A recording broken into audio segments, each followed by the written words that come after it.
largest scientific instrument the that's ever network been of introduced. business incubation centers, Human capital, education, outreach. and open science, we are a powerful model for international cooperation, Taken as an example by other intergovernmental organizations and endeavors. including in the field of climate change. We work together for a Tector common is- good and are a proven is, source of inspiration 80 for feet future tall, generations. 140 feet long. So Other imagine, international with research. support from the National Science Foundation, Did you know that the physicists €1 like invested in Potts at CERN's Columbia research and brings Kyle back Cranmer, 1.8 New York euros University, to society? are among the 20 Fundamental research in exclusive. particle It's a physics not only subatomic pushes particle back that the gives other boundaries of our particles knowledge like of the quarks and universe, electrons But also mass. catalyzes innovative technology development. Do you fundamentally we have had and will continue to have an impact on all of our lives and on the world around us. Understanding our universe means going further than outer space. We are are CERN. CERN, and we are going back to the origin of our universe Pushing science, and pushing technology.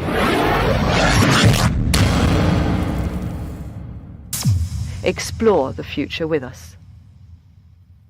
So now we are ready to inject in the LHC in beam 1 and in beam 2, Start power 3 group bunches, per 3 nominal bunches, up to 10 to the 11 protons per Start bunch. power group These bunches will be set up for injection 1235. and getting ready for ramp. Now that the machine is filled, we will start the energy in ramp. So we will increase the energy of the protons to 6.8 TeV. For this, we will arm all the equipment. So arm means that all our equipment will be ready to receive the timing, and then they will all go together during the ramp to bring the beam to 6.8 TeV. And this phase of prepare ramp, will be setting up all the systems in the LHC, from the radio frequency cavities to the magnets, the collimators. All these systems will be getting ready, synchronized, to start a ramp period together in 1,200 seconds. This ramp period of 20 minutes will be increasing the energy of the beam gradually up to a record energy that have never been achieved before in any particle accelerator, up to 6.8 tera electron volts. Start power group So now that we have reached this energy of 6.8 tera electron Start volts power per beam, group we'll undergo the latest 1238. adjustments on the beam parameters and this phase of flat top before we start the new phase called squeeze. We will now try to reduce the size of the beam. It's very important to reduce the size because the bunches are made of a lot of emptiness, if you want. So the more big your beam is and the less collision rate you have. So what we want to do is to decrease the size of the beam and like that increase the collision rate. For this, we have a phase that is called squeeze, where we will change the setting of our quadrupoles. And the quadrupoles are the magnets that we use to change the size of the beam. And this size will be reduced to the minimum. So now that the beam size at the interaction points in each one of these 4 experiments is as small as few tens of microns as a human hair, now a very complicated process of aligning these 2 counteracting beams, so reducing the separation of the 2 beams, such as they will be encountering each other at the center of each experiment. It's a process like shooting 2 arrows from the left side and the right side in the 2 beams and being able to encounter really at the precision of few micrometers level. And at this moment, the collisions will start to appear in each experiment. For this, we have special magnets that will deviate the trajectory close to the interaction point, the experiment, so that they will be brought in the middle of the experiment and collide. This dynamic phase now will last about 2 minutes. And after it, we'll be starting a countdown with each one of the experiments to ensure that they are ready for data taking. And it's only at that moment, after their handshake, that we'll be declaring stable beams. Once we have declared stable beam, it means that the experiment will switch on their detectors and finally take physics data for the first time at 6.8 TeV. It's an exciting milestone for CERN to be able now to accelerate beams to this new record energy and start data taking with this high luminosity in the LHC for this next few years, in which we perhaps will be discovering new particles or be giving more hints on new fundamental physics. So we are very excited. It's going to be a journey in the unknown.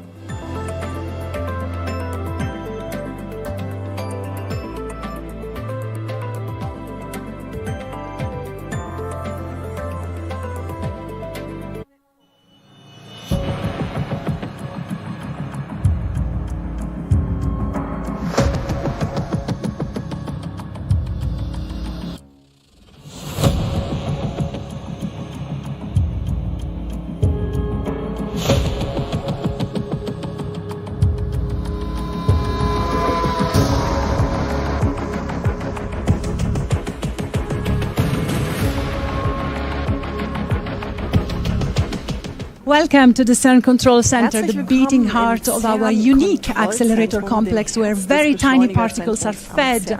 into a Heute ist complex ein and ganz unique besonderer system Tag, of denn machines, heute particle werden accelerators, linear and circular, Experimente and eventually am feeding LHC collisions zum ersten Mal into the Daten Large Hadron Collider. heute live dabei. We're here Wir sind today in what we Julia call the Wolter LHC und islands, where wir freuen uns controls heute mit of the Ihnen machines mitzuverfolgen, are taken ob wir es schaffen, care bis zur of by a team of Gleichung engineers bei right behind me who are preparing for today an impressive new milestones, what we call the beginning of run 3, the beginning of a new season of data taking at the Genau, warum ist das heute ein unprecedented besonderer energy Tag, of Verena, von deiner Seite aus? 13.6 tera electronvolts. Also der Today, LHC for the hat first jetzt time, the 3 Jahre detectors Stopp around the hinter LHC sich. machine, Wir haben jetzt where the die collisions in den happen, letzten Wochen will den switch on for the LHC first time vorbereitet, and start recording the für diesen collision neuen and Run. taking new data, Und marking the beginning of a new jetzt season sind wir aus der for particle nächsten physics nächste, into uncharted territory. Station This is a Wissenschaft, process das that nämlich we are going to heißt, share with you Kollisionen today zu live. That etablieren doesn't bei happen in a second. It takes some time to get to Super, the conditions das that we call klingt spannend. stable Ganz kurz beams für unsere to Zuhörerinnen then und declare Zuhörer, that Sie hören we are gerade ready den for deutschen colliding Stream. Sie and the können detectors jederzeit auf can den switch on. englischen switchen, And the wenn Sie process has möchten, already oder started Italienisch, Französisch some time oder ago. Spanisch. And so Und Sie können today, jederzeit and I can Fragen ask now stellen, one of indem the Sie operators, unsere maybe Matteo, Social can you Media tell us Kanäle where des we are now CERNs, with the process of denen getting to stable schreiben, beams am and then besten auf colliding Englisch, at und the dann gibt highest es energy? nachher eine Frage-Antwort-Runde. So we have now completed the injection process. We have 3 bunches circulating into the LHC per So, beam. Verena, wie schaut's aus? And Was we are passiert? preparing for the energy ramp, so we are preparing all the system for this process, and in a few minutes we should be able to launch it. That's fantastic. It's better than expected. So the beams are already circulating in the machines, and they are starting to increase their energy to reach the 6.8 tera electron volt per beam, and then collide and get the final total energy. So we'll be following this process live right now. Hopefully get to the collisions in time. And you'll be able to ask your questions. You can follow this live in 4 languages: English, Italian, French, German, and Spanish. And send in your questions, which will be asked in an hour or so, hopefully after collisions, by a panel, a wonderful panel of experts, including our Director General, Fabiola Gianotti, Director for Accelerators, Mike Lamont, the representatives of the 4 large experiments, and also of the minor experiments around the LHC. So good luck, LHC. Keep following us. Send in your questions. And see you in a moment. Start collimators. Start power group Okay, 23. dann schauen wir uns erstmal so ein bisschen an, was genau das CERN One eigentlich plane of vorhat. beam 1. Tune feedback is off for at least one plane of beam 2.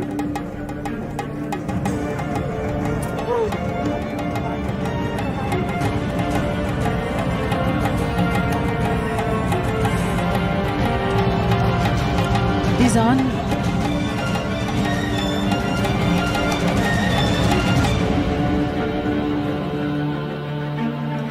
And welcome back. It's the CERN Control Center. We're here today. Commenting in English with me is a very important person in the beams department. So you are the big boss here. I'm here with Rodri Jones from the beams department, and you are helping me to go through this complex process of getting the beams into stable conditions and then collide. Is that an easy thing to do? Genau, die sehen alle noch sehr entspannt aus, oder? Entspannt, ja, vielleicht auch ein bisschen gestresst, habe ich schon das Gefühl. Ne? Zumindest sehr konzentriert. Ne? Right now, Vielleicht auch nicht jeden Tag, dass da eine Kamera die ganze Zeit mit rumläuft und alles mitfilmt. Wir sehen jetzt da links unten so 2 kleine Halbkreise, einmal Energie und einmal IP. Kannst du kurz erklären, was das eigentlich ist? Ja, also wir initiieren bei sogenannten 450 Gigaelectronvolt. Das ist die Energie, die auch die Vorbeschleuniger vom CERN zustande bringen. Also auch gleichzeitig die Injektionsenergie vom LHC. Und dann müssen wir bis 6.8 Teraelektronvolt beschleunigen. Das kommt jetzt dann als nächstes. Und dann rechts davon haben wir die Strahlgröße am Interaktionspunkt, also dort, wo die Experimente sitzen. Das nennt man Interaktionspunkt, IP. Und die Strahlgröße im Moment ist einige 100 Mikrometer. Und dann später wird man dann sehen, wie sich das Ganze verkleinert.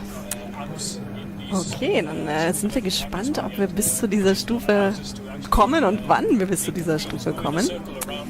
Ja, also ich habe das Gefühl, dass die I know Beschleunigung that angefangen the hat. beams of protons, when they enter the LHC, they're already close to the speed of light. Genau, ich So glaube, wir schauen uns erstmal increasing the energy den doesn't make them ersten faster, right? Schritt an. Den haben wir heute schon vorbereitet für Sie, sonst würde das länger dauern. Wir schauen uns mal an, wie die Teilchenstrahlen überhaupt in den Large Hadron Collider reinkommen. And that's what the experiments want. They want the highest possible energy to recreate the initial conditions of the universe, 100 billionth of a second after the Big Bang, right? Und aus dieser Beschleunigerkette werden die Protonenpakete So we are now back weitergegeben, to the control room we were seeing before the injection.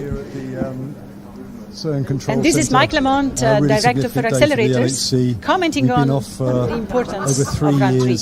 Really good to be getting back in business. Obviously delays from COVID, a lot of hard work by the teams during the long shutdown to get the machine ready. Really looking forward to a new chapter in this remarkable machine. So higher energies and higher intensity beams from the injectors, making for a lot more data for the experiments. Run 3, also die nächste Saison für die Datennahme wirklich bedeuten wird. Am CERN. Near him was Joachim Nich, Director for Research and Computing, telling us how important Round 3 is for the LHC. Joachim Nich, unser Forschungsdirektor. We expect a lot of more luminosity. That means number of collisions. Insbesondere auf mehr Luminosity, also mehr Kollisionen pro Kollision. Das schauen wir uns später noch an, wie das genau funktioniert. Noch mehr Daten, weil je mehr Daten, desto besser für die Teilchenphysik. Now, what is this good for? We will be able to do more precise measurements than in the past. For instance, measurements of the Higgs boson, its properties, its couplings to other particles. And that's not all. We will also be able to search for rare processes that we expect to happen, but we at this point in time do not have enough data to do that. So we hope to see some of these new processes that we have never observed before, and maybe we will also get some exciting new discoveries of rare processes here. Now, it was not only the accelerator which has been improved over the last 3 years, but also the detectors. There have been new components installed, more precise, and I think this will also contribute to the extended physics science reach of the experiment of the LHC. Noch mehr Möglichkeiten, Teilchen zu detektieren. And that was Joachim Nich, Director for Research, telling us how important it is, this milestone for the LHC experiments. You're now seeing again the LHC controls with Daniele Mirarchi, who is the engineer in charge today, right? You have a shift system whereby people happen to be in charge. Even if it's a special day, you don't choose who is in charge. 400 Gigaelektronvolt, also bis 6800, wie gesagt.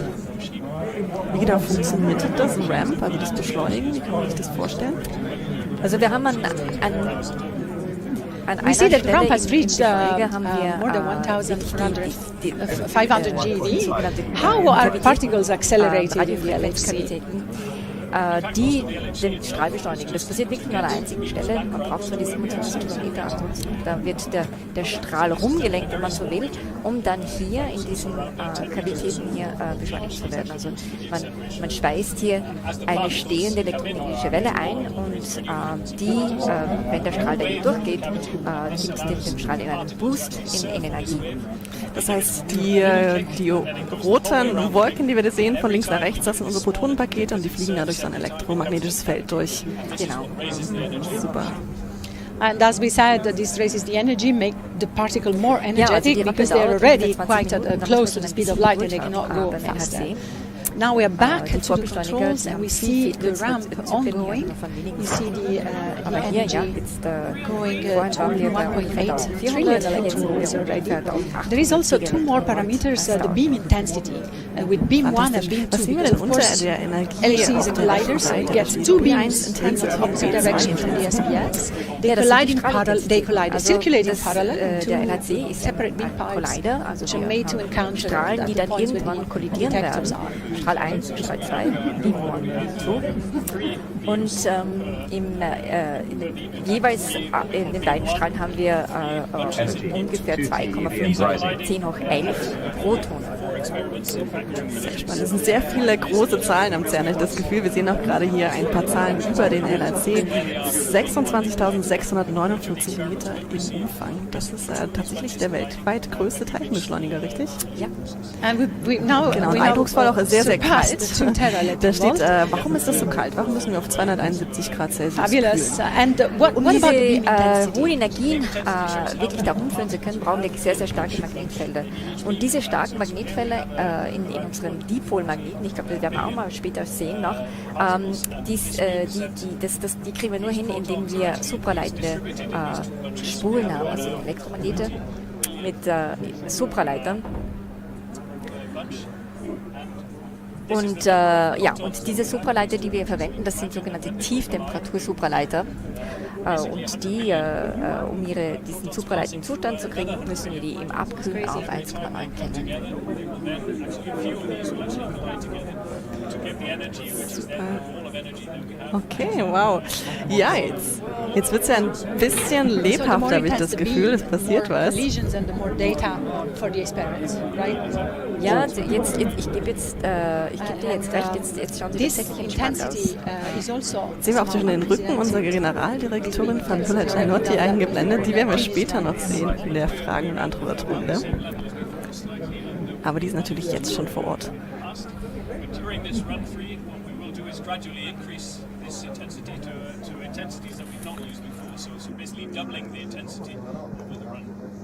Fantastic.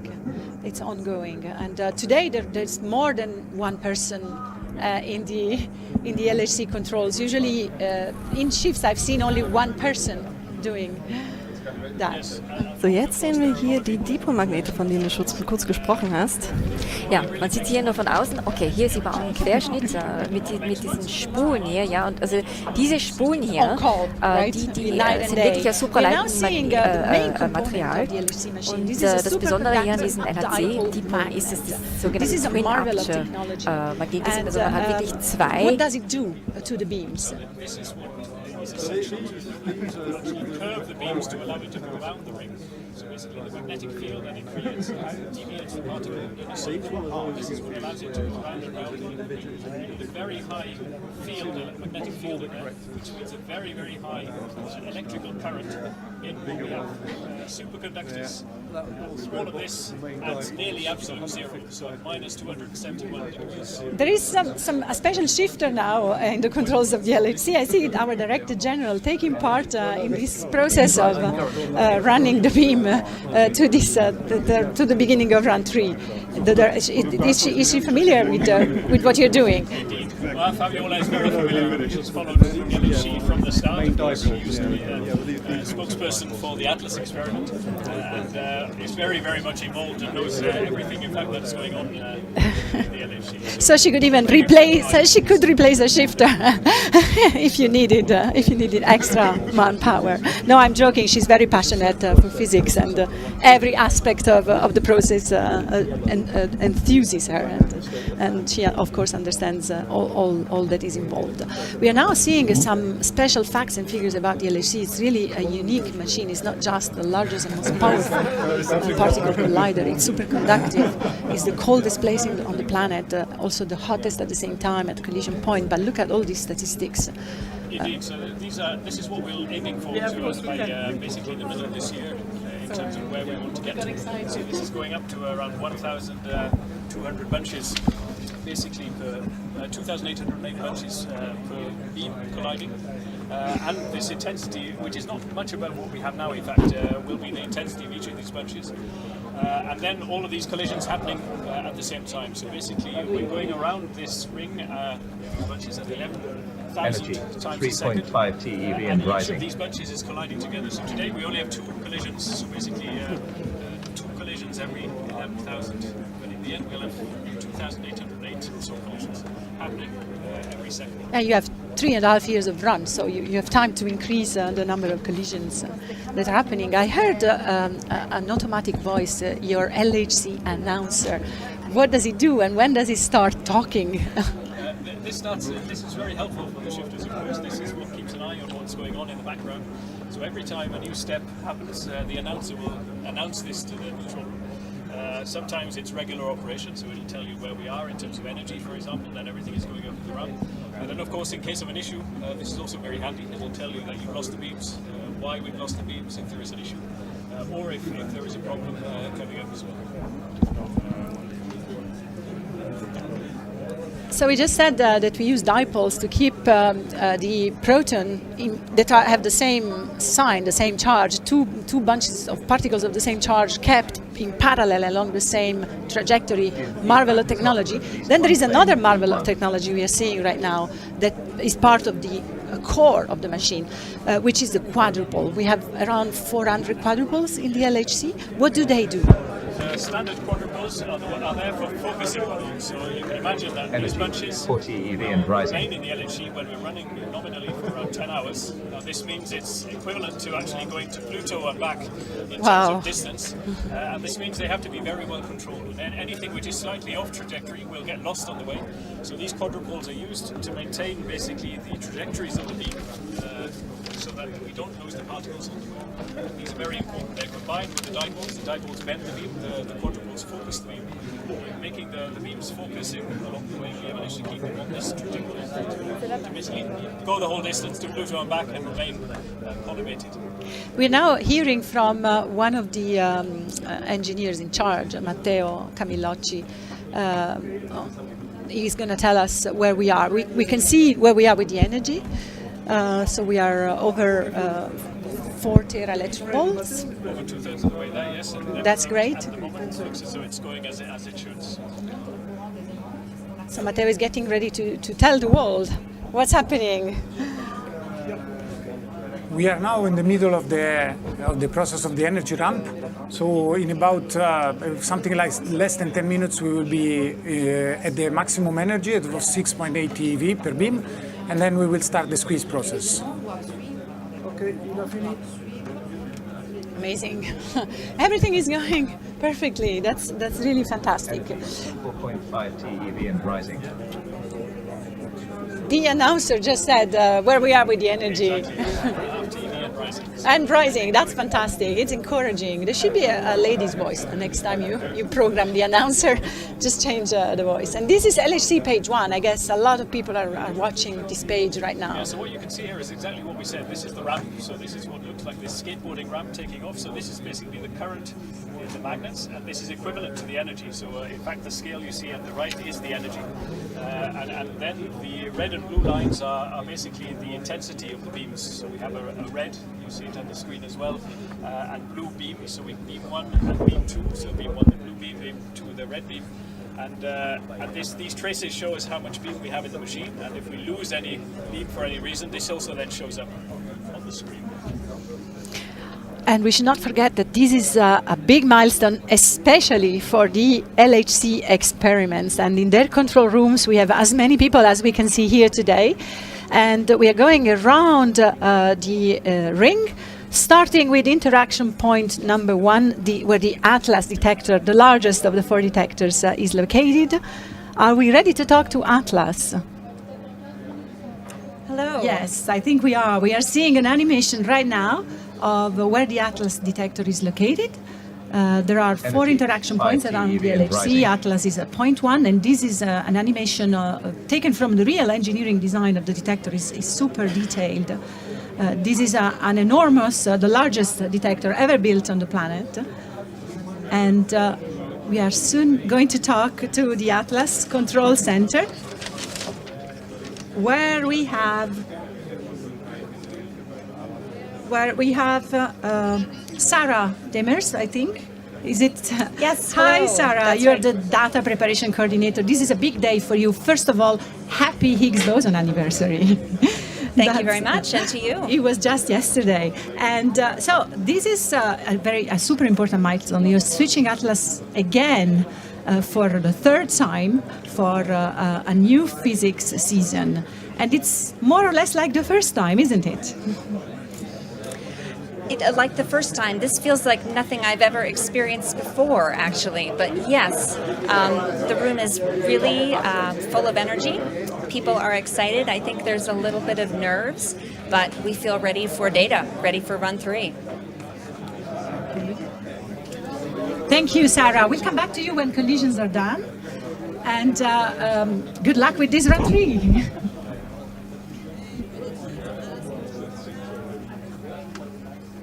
We are now going to the LHC interaction point number 2, where the ALICE detector is located. You can see again a very beautiful animation of the detector. It's all its layers. These are complex machines full of components and subcomponents, all built by universities and labs from countries from the entire planet. And at the center, the two beams are brought to collision. I now see Federico Ronchetti from the ALICE Control Center. You are the run coordinator. This is very important for you because finally you start running your detector. Hi Paola, yes, exactly. So ALICE is basically a new detector. We have new components, new trackers, new online systems, new trigger, and we are really looking forward to see these high energy proton collisions as we need these collisions for our heavy ion program, and we also have a genuine physics program with proton physics. So you're already happy starting with protons today? Yes, extremely happy. And we wish you good luck for the new season. Thank you very much. For the new run, and we come back to you when collisions have happened. And now we are continuing our run around the LHC ring, reaching point 5, where the CMS detector is located. These detectors are all around 100 meters below ground. They are all constructed in layers of very sophisticated electronics. Each layer has the task of identifying different particles emerging from the energy created by the collisions in the center of the detectors. And I am now with Anne Dabrowski, the Deputy Upgrade Coordinator of the CMS collaboration. Hello, Anne. Hi. Hello, Paola. Hi. Your control room also is as full of people as ours today in the CCC. Yeah. The atmosphere is electric here in CMS. Are you ready for another Higgs boson discovery? CMS is ready, for sure. Happy Higgs boson birthday, first of all. And yes, CMS is ready, which means you've worked in the last 3 years upgrading your detector, and now you're switching it on for the first time. Everything is ready. The detector is ready. The hardware is ready. The software. All collaborators have worked incredibly hard during LS2. So just a few moments of patience, and you can start your new seasons of data taking for CMS. Thank you, Paola. Thank you. We'll come back to you when collisions have happened, and good luck for now. Thank you, Paola. Thank you very much. We're waiting. Bye. And last but not least, we're going to point 8, the interaction point number 8 around the LHC ring. Again, the LHCb detector is located also 100 meters below ground. B stands for beauty. This is a very unique and beautiful experiment. And we are now talking to the physics coordinator-elect, Yasmin Amisa. Hello, Yasmin. Hello, Paola. So, I just said that LHCb is a very beautiful and unique detector. And you are now ready to take collisions, and this is unprecedented for you. Can you tell us why? Yes, absolutely. So LHCb, as you may know, during the Long Shutdown has been entirely redesigned. So we have a new tracking system, new PID. The way that the data is processed is entirely different, and we're really excited to get to see the first physics result that we're going to get with this Beyond New detector. And hopefully elucidating some of the mysteries you've already spotted in Absolutely, round 2. absolutely. We have a lot on our to-do list, and we're very excited to handle this in the next few weeks and months. So I wish you the best of luck, and Thank we'll you get very back much. to you when collisions start, hopefully seeing some of the very first events.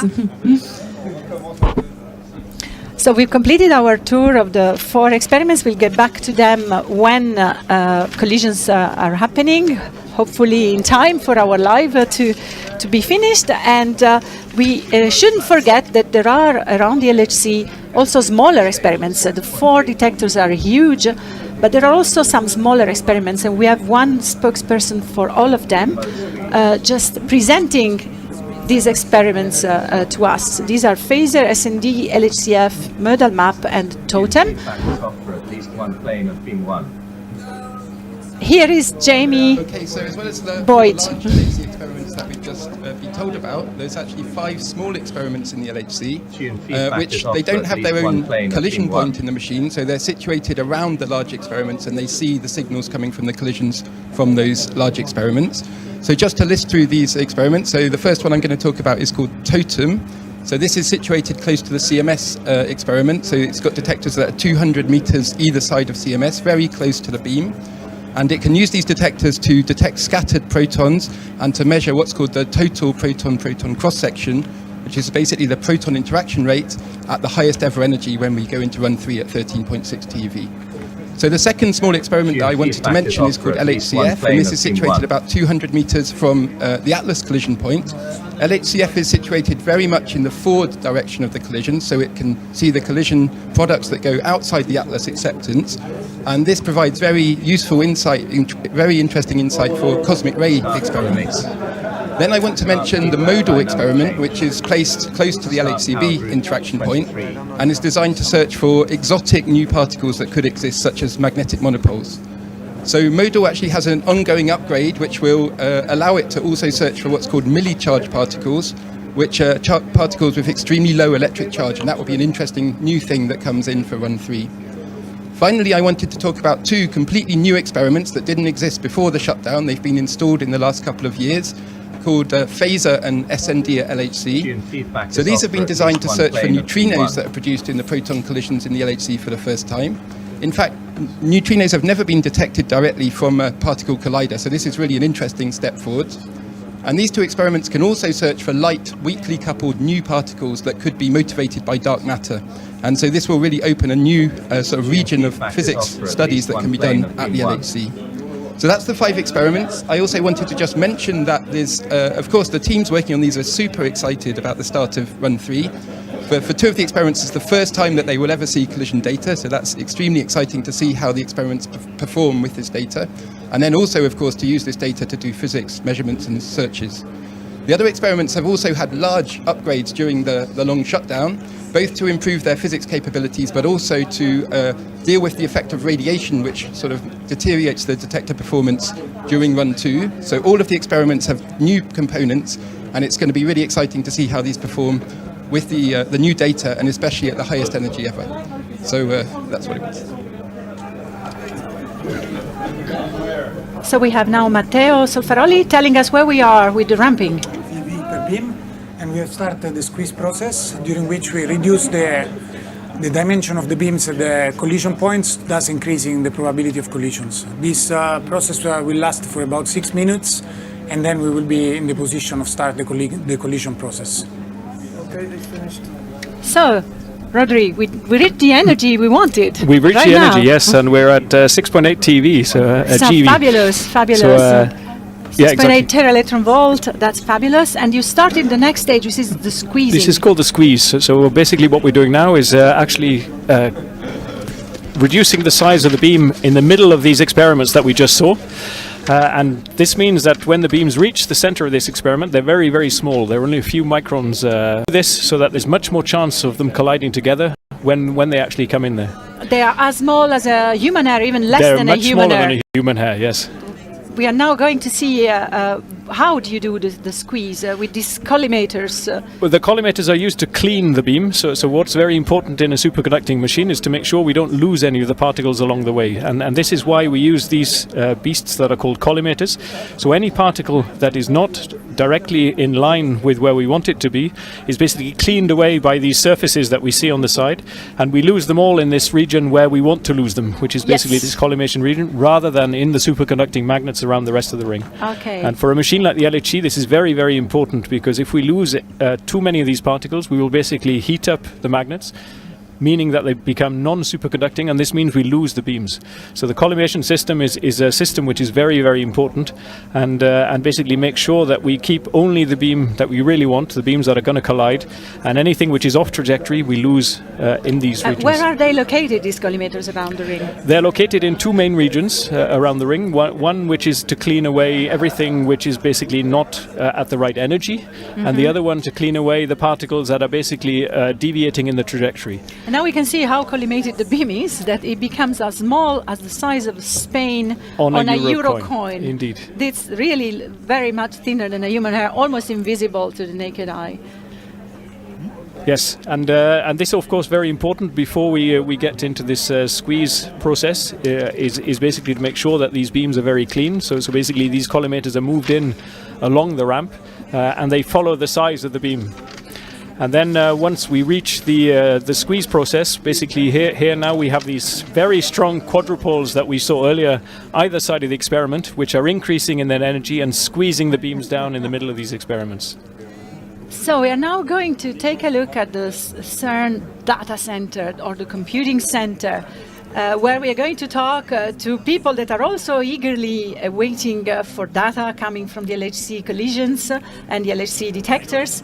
And they've gotten ready in parallel with the experiments and the machine in the last 3 years for the flow of data that are arriving. And I now see Enrico Porcari, our department leader of the Information Technology Department, ready to talk to us from the CERN data center. Good afternoon, Enrica. Absolutely. Good afternoon to you all, and welcome to the data center. And I'm speaking to you from our own control center here at the data center. Yes. Can you tell us where are you exactly, and what are you getting where you are?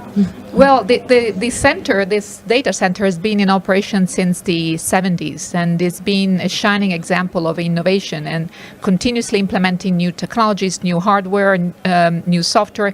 And it now hosts 450,000 processor cores and 10,000 servers that run 24/7 to store and analyze data coming from the experiments.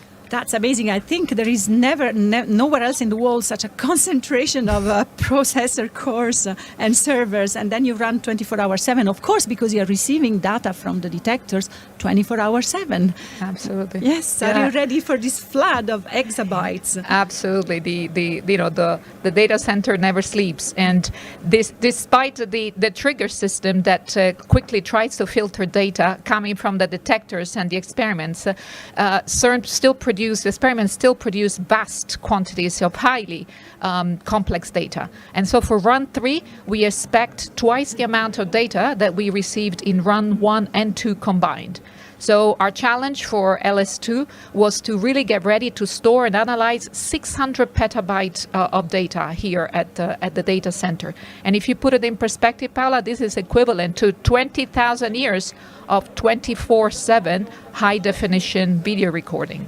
That's mind-boggling. I don't know how you do that, but it's amazing, and this is a challenge for everyone. LHC is a machine of challenges, and there are challenges at all levels, including the theory, to imagine the physics is going to do. Thank you, Enrica. We are coming back to you soon. And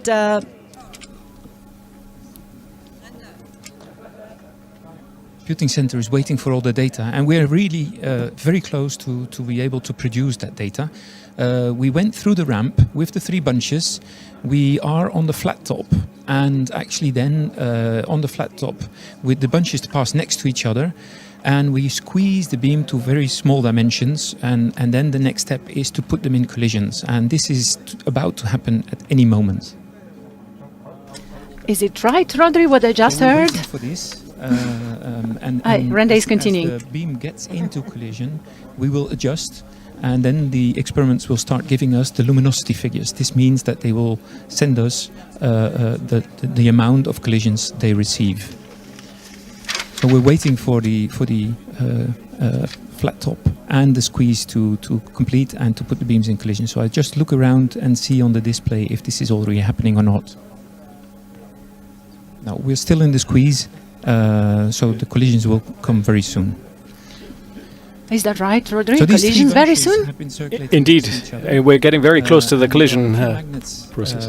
Around the experiments, so that do the squeeze, that squeeze to small dimensions, and then there are a few other magnets which now we will decrease the magnetic field in, and that means that the beams will go into collisions. The operators then will have to adjust these beams manually to maximize, let's say, the number of collisions we have. Is off for at least one plane of beam 1.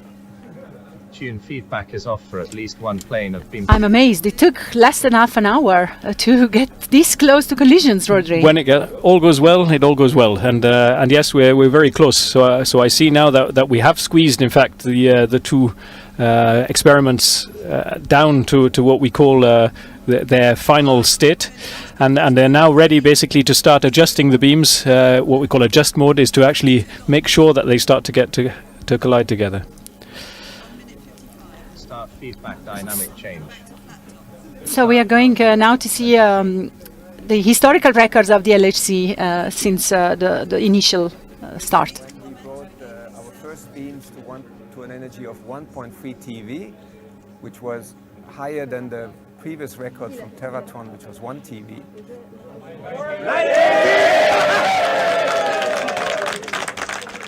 Then 1 year later, we pushed to 3.5 TeV. This was 2010.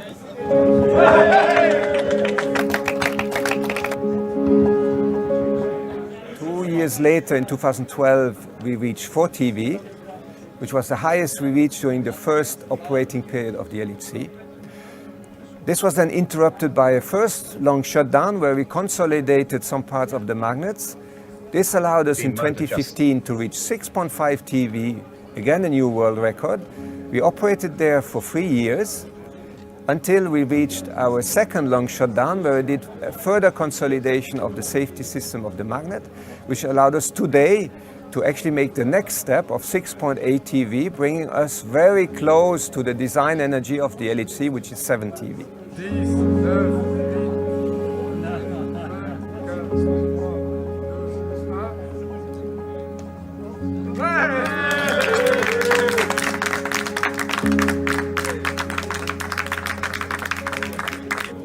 Now this is of course an important day for us because the beams reached this new energy for the first time.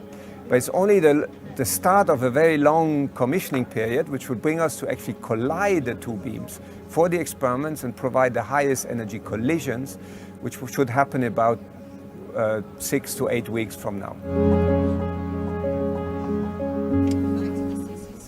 And that was Jörg Wenninger, Head of Operations at the LHC Controls, commenting on all the records of this fabulous machine since its very beginning until 2 months ago, when you reached for the first time the nominal energy that we are having today.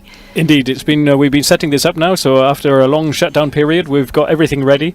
We've managed to get all these magnets to actually stay at this very high energy as well, which wasn't simple, and now we're really getting very, very close to actually putting them into collision for the first time. To today's big milestone, let's remind it that we are reaching the conditions with stable beams at the high energy so that the detectors can safely switch on and start recording.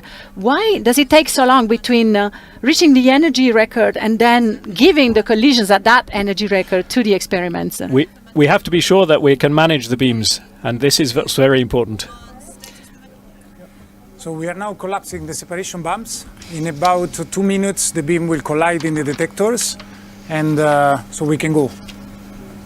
So 2 minutes to go, Matteo said. 2 minutes to go, amazing, so they're collapsing what they call these separation bumps. So while we ramp, of course, we don't collide the beams together. We make sure they don't collide. But of course, when we want them to collide, we have to, what they do, collapse the bumps. So basically take away the bumps is what's keeping them apart. And this is then pushing the beams closer together until they really collide in the experiments. We are faster than expected. This is just amazing. We are seeing now the 4 experiments control room in contact with Daniele Mirarchi.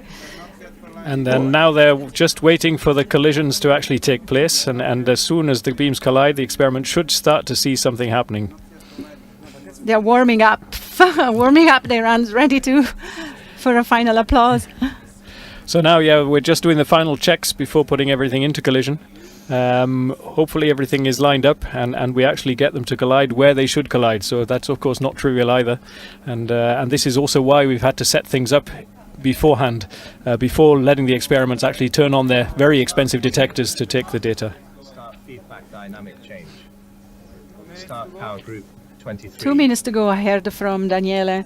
So we are sharing with you this beginning of run 3 that is happening in minutes right now from the CERN Control Center, connected with the control centers of the experiments. I heard that they are now ready for a handshake. So the control center of the LHC, the machine side, is handshaking with the 4 experiments control rooms. Exactly. When we get close to actually putting the beams into collision and the control room and the operator in charge is very happy with what's going on, then basically there is this handshake process. So basically we allow the experiments to actually start turning on their detectors to actually start taking data. So we're happy with how the beams are going, and basically that we're ready for them to actually switch on these very expensive detectors to start taking the first data of run 3. It's a precision game in a giant machine. That's what's amazing. What really puzzles me with what you're doing Exactly. here. It's very non-trivial, in fact, to actually put these beams into collision. So these are very, very small beams. We said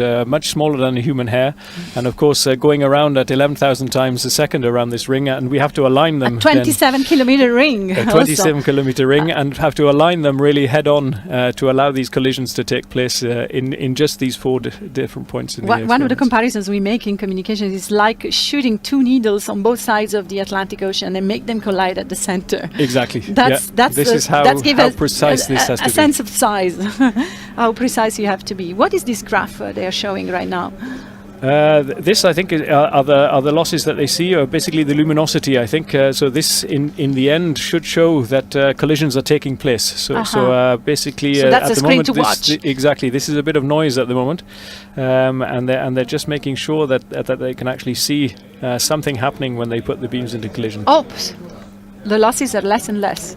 Now, no, I think there what you see is something shooting up on the right-hand side of the the screen, red, which I think red indicates that we are marks. now starting to actually collide in some of the experiments. This will be confirmed later on when... So now I think we have confirmation that there is collision taking place, which means that we can then handshake with the experiments. So we are in collision mode with the machine, but detectors are not switched on yet. We are waiting for the handshake. Exactly. We're waiting for the engineer in charge to actually tell the experiments that they are allowed to switch on their detectors.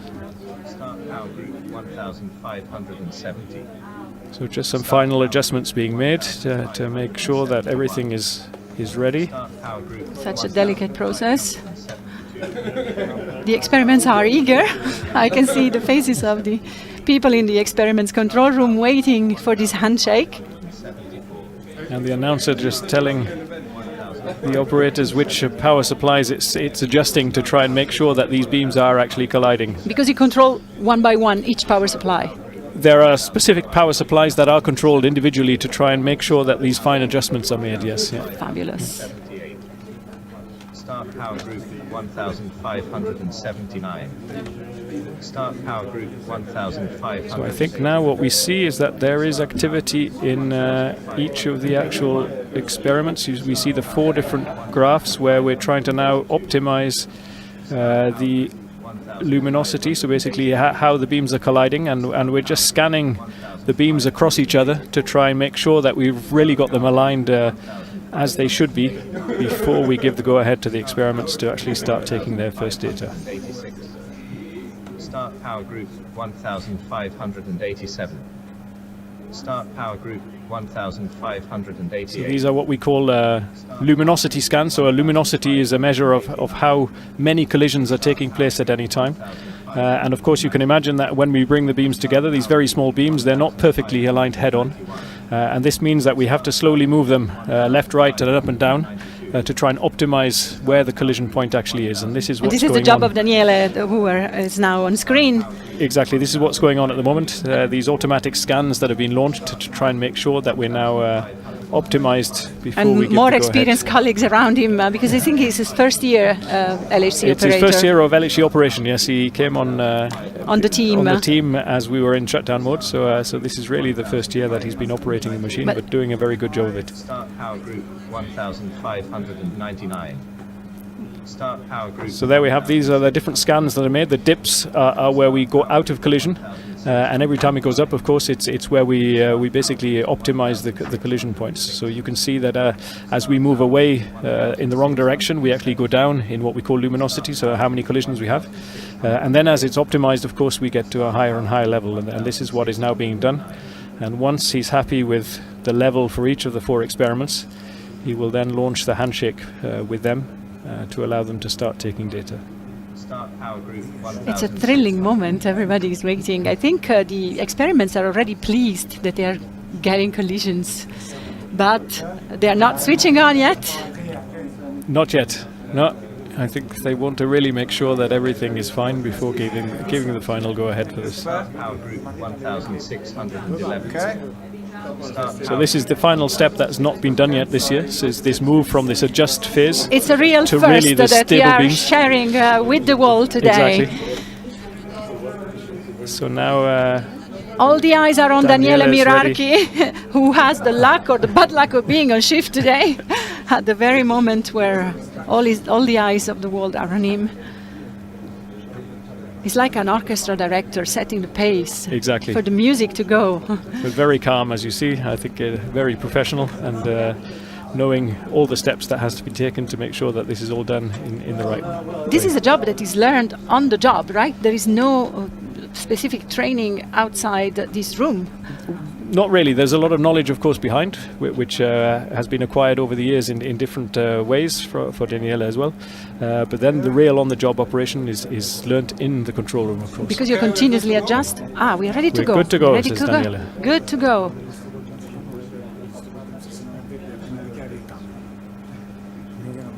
All languages are spoken in the control center. I hear Italian, of course. Okay, so Atlas, okay for you? I hope Atlas has heard.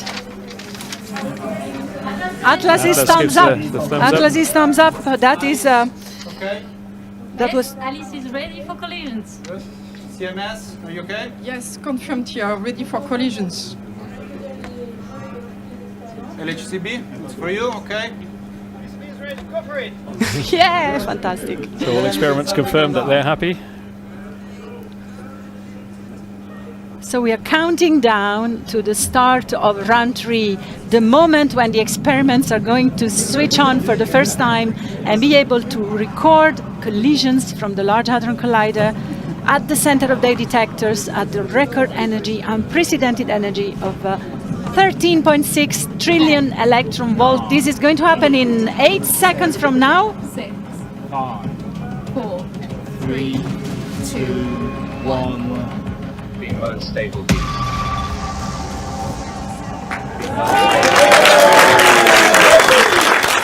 we are. And there we are. Run 3 has officially started. We're in stable Fantastic.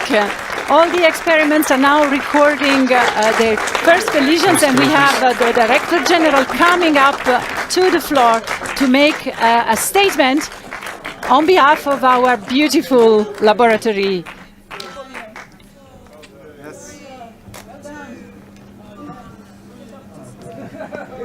We are starting the countdown again. What's happening? We're in stable beams. We are in stable beams? We are in stable beams. Are We've they switched colliding? to stable beams. We're colliding. We are colliding? The experiments are starting to take The first experiments data started to of take the run 3. data, but what happened to the Director General? She was supposed to come to make a declaration.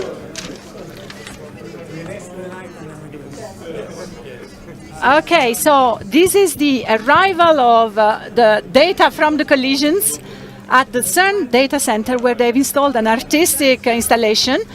And these colors tell us that the data are actually flowing. This is from just each of the experiments, art. yes, coming yes, in. Yeah. And we will soon see the real data arriving to So the this is computing center. Exactly. This is then And, transmitted from all of the experiments Exactly, into the from the computing center of the detectors that we are seeing right now to the counting rooms of the detectors of the experiments, and then to the CERN data center, and from there to the world through the LHC computing grid.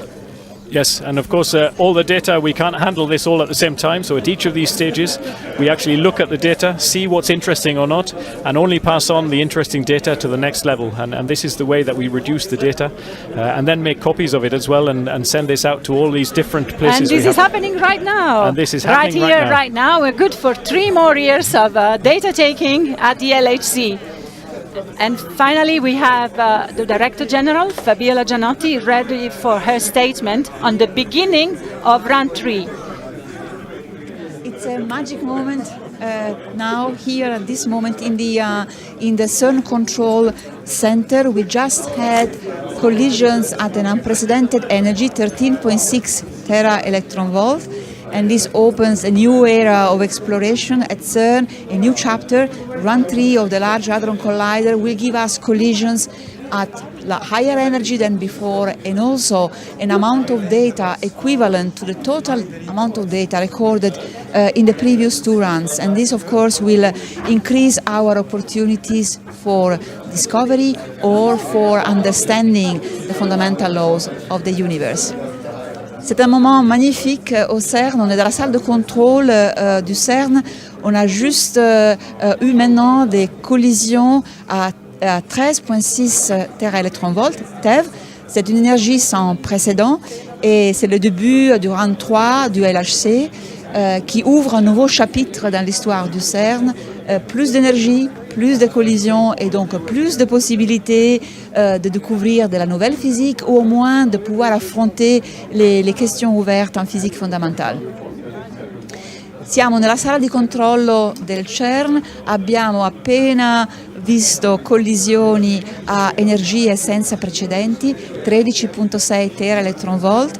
È un nuovo capitolo che si apre nella storia del CERN, il terzo run, il terzo periodo di presa dati di LHC e l'energia superiore dei fasci e l'intensità dei fasci, il numero di collisione, ci permetterà di affrontare le questioni aperte in fisica fondamentale con maggiori opportunità di rispondere. And we are now going back to the control center. As we promised, we are going back to them after collisions. Collisions have happened. And we are now with the LHCb control room, where I see Chris Parks, the spokesperson of the experiment. Hi, Chris. Everybody is smiling. You were applauding before. This is a magic moment, as the Director General said, especially for your detector. Really exciting time here. It's been 15 years in planning. We first started to design this new version of the experiment in 2007, and today we get to operate this detector with collisions for the first time. This is wonderful, and we do hope that some of the hints that you've already seen in Run 2 are going to be clarified during Run 3 in the next 3 years. Yeah, we really hope that we're going to collect something like 10 times as much data in this next run as we collected before. So hopefully we can see a whole range of new phenomena. Even today we announced the observation of 3 new particles that we observed from the data from the last runs. And let's see what we get from the next years. Yes, we'll talk about the new tetra and pentaquarks later during the Q&A session. I'm sure there will be lots of questions for you guys, so stay there. Don't go away, celebrate, and we'll celebrate together later on. Thank you very much. Thank you, LHCb. We are now going to the interaction point 5. I see Luca Malgeri, spokesperson of CMS, ready for commenting the beginning of round 3 at CMS. Hi, Luca, can you hear me well? Yes, I can hear you, Paola. Can you hear me? Yes, very well. Thank you. So, are you happy, CMS? Yes, I can hear everybody's happy. Round 3 has started. What's your comment, Luca? Sorry, Paola, there was too much noise here. If you can repeat the question, yes, please. Just a comment on run 3. What are you up to in the new run for the CMS detector? Yeah, no, I mean, there was really 3 years of hard work for all the people that are here. Actually, there is a crowd here. We are celebrating. We have seen the first events there. It's really amazing, and it is really a celebration that we are doing here. I hope you can show the events with us later on. Actually, you can probably oversee we see the collisions in the middle of your detector. Indeed, and this is what we were celebrating. So for us, it's really, I mean, these were really heavy 3 years, but they are really ready now to go for another. We are asking for the main display, and I said that this will be fantastic because we are preparing our detector for the next years that come in run 3, really to go even past the doubling of the luminosity. Fantastic. In terms of reach. So happy new exploration, CMS, and see you later for the Q&A, Luca. Sure. And it's now time to go back to Alice at point 2, where we see Luciano Musa, spokesperson of the experiment. Hello, Luciano. So celebrations at Alice as well. Thank you very much, Paola. There is a great excitement here and also a growing fibrillation. You know, we've been preparing since several years, and now we're starting taking data with the fully revamped detector, which will allow us, so this is a very massive upgrade of the detector, the readout system and online computing system, which will allow us to study proton-proton collisions and a bit later in the year also lead collisions at much higher rates than it was possible in run 1 and 2. That's fabulous. That's fabulous. Happy new season, Alice. And we'll see you later, Luca, for the Q&A. So we're now to Atlas.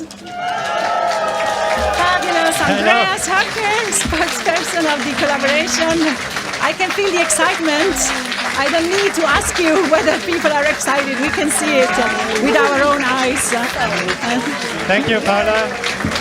I hope you can hear me. You see, it is an absolutely overwhelming moment for all of us. It's as if it was brand new detector. Yes, indeed, and you can see also maybe on this side the beautiful collisions showing up here. Yes, exactly. They're fabulous. So, fantastic collision. So this is really an absolutely overwhelming moment for all of us.